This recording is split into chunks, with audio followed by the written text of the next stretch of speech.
अस्सलाम वालेकुम स्टूडेंट्स। आज जो नेक्स्ट क्वेश्चन हम लोग डिस्कस करने हैं एक्सरसाइज 6.6 के, that is 8, 9 and 12 and 14 extremely important questions. देखें जरा इनको।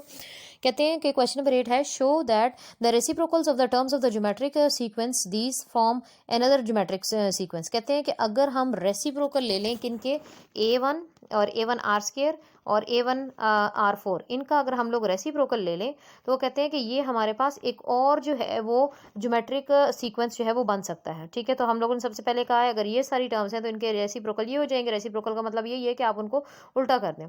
उसके बाद वो कह रहे हैं कि हमें अगर शो करना है कि ज्योमेट्रिक प्रोग्रेशन में है तो इसका मतलब है इनकी कॉमन रेशो सेम होनी चाहिए। कॉमन रेशो का क्या मतलब होता है कि second term divided by first term same होनी चाहिए। ठीक है, सबके लिए। तो हमने कहा सेकंड टर्म है 1/a1 का a1 आर स्क्वायर और फर्स्ट टर्म है 1/a1। तो अब हम इसको सिंप्लीफाई करते हैं तो हमारी r1 जो है वो बन जाता है 1/r स्क्वायर।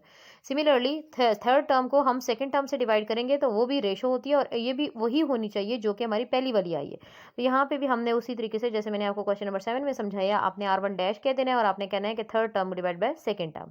ये डिवाइड करेंगे तो ये भी हमारे पास क्या बनेगा, 1/r स्क्वायर। ठीक है, तो अब दोनों को देखें जरा। r1 की वैल्यू भी 1/r स्क्वायर है और r1 डैश की वैल्यू भी 1/r स्क्वायर है। अब दोनों की वैल्यू सेम है तो इसका मतलब क्या है, इसका मतलब है r1 और r1 डैश सेम है, इसका मतलब कॉमन रेशो सेम है। और जब कॉमन रेशो सेम होती है तो हम कहते हैं कि वो जो जितनी भी टर्म्स हैं वो सारी की सारी क्या हैं जी, ज्योमेट्रिक प्रोग्रेशन में है। तो हम कह सकते हैं कि हाँ जी ये सारी टर्म्स ज्योमेट्रिक प्रोग्रेशन में है।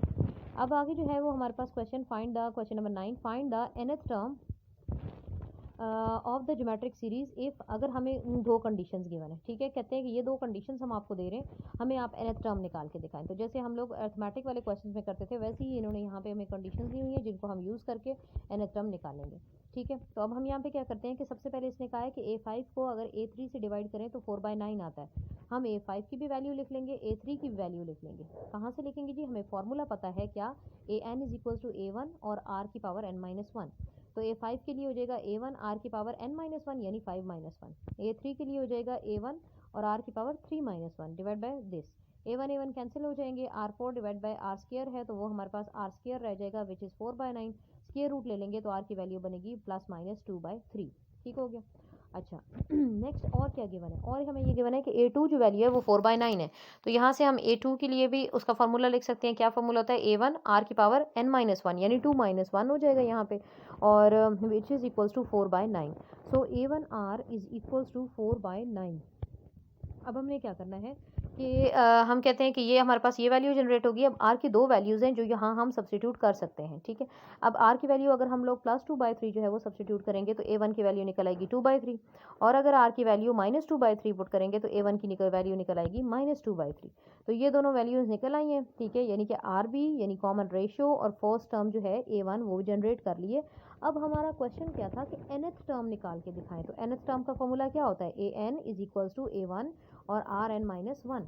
तो जी nth टर्म निकालनी है। अगर हमारे पास दो केसेस है ना, कि अगर तो हमारे पास a1 की वैल्यू 2/3 हुई और r की वैल्यू 2/3 हुई तो फिर an बनेगा a1 प्लस r की पावर n-1, तो वो ये बन जाएगा। ठीक है, लेकिन अगर हमारे पास जो है वो a1 की वैल्यू -2/3 हो तो हमने पढ़ा था कि r की वैल्यू भी -2/3 है, तो वो दोनों जो है वो -2/3 और -2/3 की पावर n-1। तो हमें पता है कि -2/3 की पावर यहाँ कुछ नहीं लिखा हुआ तो 1 पावर है और यहाँ n-1 है। तो 1 में जब n-1 पावर ऐड होगी, क्योंकि बेसिस सेम हो तो पावर्स ऐड हो जाती हैं, तो क्या पावर रह जाएगी, n पावर रह जाएगी। तो ये हम कह सकते हैं, क्योंकि माइनस को अगर बाहर लिखना चाहें तो हम लिख सकते हैं -1 की पावर n साथ में 2/3 की पावर n।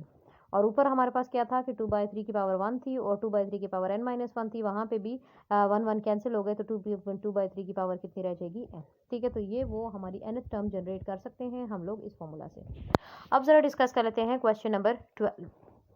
क्वेश्चन नंबर अगर 12 देखें तो उसमें वो कह रहे हैं कि इतना छोटा सा क्वेश्चन है लेकिन एक्सट्रीमली इंपॉर्टेंट क्वेश्चन है। कहते हैं कि अगर हमारे पास 1/a 1/b एंड 1/c जो है वो ज्योमेट्रिक प्रोग्रेशन में है तो शो करें कि show that common ratio is +-a/c। कहते हैं कि अगर ये ज्योमेट्रिक प्रोग्रेशन में है, अगेन वही बात कि ज्योमेट्रिक प्रोग्रेशन में कब होंगे, जब उनकी कॉमन रेशो सेम होगी।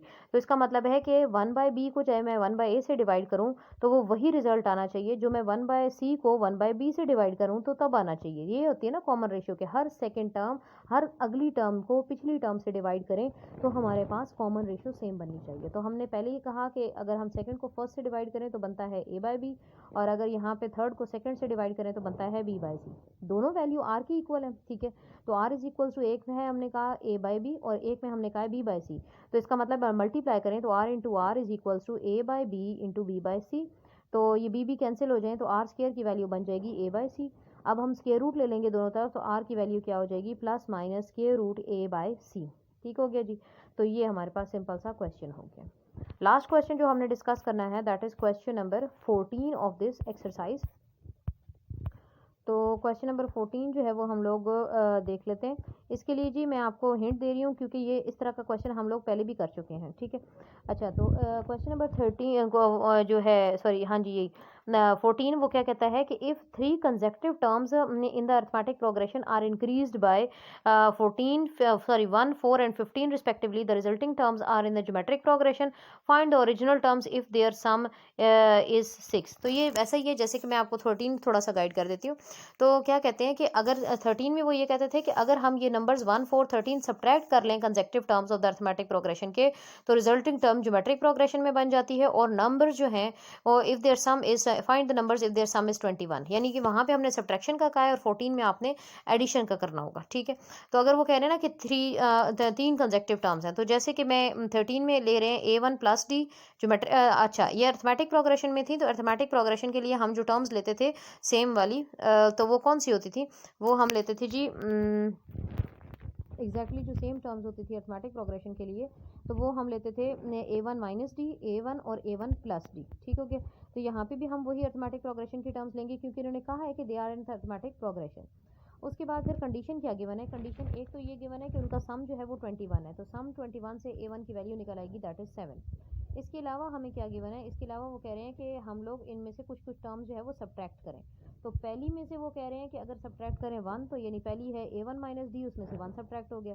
दूसरी में से वो कह रहे हैं 4 सब्ट्रैक्ट करें, तो a1 में से 4 सब्ट्रैक्ट हो गया। तीसरी जो है वो a1 प्लस डी, उसमें से 3 सब्ट्रैक्ट करें, तो हमने 3 सब्ट्रैक्ट कर दी। अब वो कह रहे हैं ये जो टर्म बन गई है ये ज्योमेट्रिक प्रोग्रेशन में, ज्योमेट्रिक प्रोग्रेशन का मतलब होता है कि हर अगली टर्म को अगर पिछली से डिवाइड किया जाए तो उसकी कॉमन रेशो सेम बननी चाहिए। तो ये देखें, चाहे मैं सेकंड को फर्स्ट से डिवाइड करूं या मैं थर्ड को सेकंड डिवाइड करूं, तो वो हमारे पास कॉमन रेशो सेम बनती है। तो अब यहाँ से अगर कंपैरिजन करेंगे तो यहाँ पे हम लोग अगर इसको सिंप्लीफाई कर लेंगे थोड़ा सा, तो हमारे पास बनता है a1 माइनस 4, यानी कि इधर से ये इसको मल्टीप्लाई किया इधर से इसको, ठीक है। तो a1 माइनस 4, a1 माइनस 4 का स्क्वायर हो जाएगा और दूसरी तरफ ये दो बार की टर्म्स रह जाएंगी। अब a1 की वैल्यू तो पता है 7, वो 7 हम पुट करके हम d की वैल्यू फाइंड आउट कर लेंगे। d की वैल्यू दो निकलेंगी, एक हमारे पास 5 और एक हमारे पास -3। अब ये जो d की वैल्यूज़ निकली हैं इनको वापस जो है वो हमने a1 और d ये दो चीज़ें पता हों तो हम आराम से वो जो टर्म्स हैं जो पहली जो 3 नंबर्स हमें फाइंड करने थे वो फाइंड आउट कर लेंगे, क्योंकि उनमें दो ही तो वैल्यूज़ हैं a1 और d, तो वो आप इजीली फाइंड आउट कर सकते हैं जैसे कि हम लोगों ने पिछली एक्सरसाइज में किया था। अब क्वेश्चन नंबर 14 जो इन्होंने करने को कहा है ना वो भी इसी तरीके से है। यहाँ पे भी वही टर्म्स ले लेनी है आपने, a1 माइनस डी, a1 और a1 प्लस डी। अब करना क्या है कि अब वो कह रहे हैं कि ये जो टर्म्स हैं उनमें एडिशन होगी, वहाँ पे हमने सब्ट्रैक्शन की थी, यहाँ पे वो कह रहे हैं पहली में ऐड कर दें 14 में 1 ऐड कर दें, तो आप कहेंगे a1 माइनस डी में 1 ऐड हो गया। दूसरी में वो कह रहे हैं 4 ऐड करें, तो आप कहेंगे a1 में 4 ऐड हो गया। तीसरी में वो कह रहे हैं 15 ऐड करें, तो आप कहेंगे a1 प्लस डी में 15 ऐड हो गया। तो उसको भी बिल्कुल सेम पैटर्न पे करना है जैसे मैंने अब आपको 13 एक्सप्लेन किया है, ठीक है जी। तो इस तरीके से हमारी एक्सरसाइज जो है वो 6.6 कंप्लीट हो गई है। अब अगली जो है ज्योमेट्रिक प्रोग्रेशन के बाद हम ज्योमेट्रिक मीन को डिस्कस करेंगे in our next exercise that is 6.7।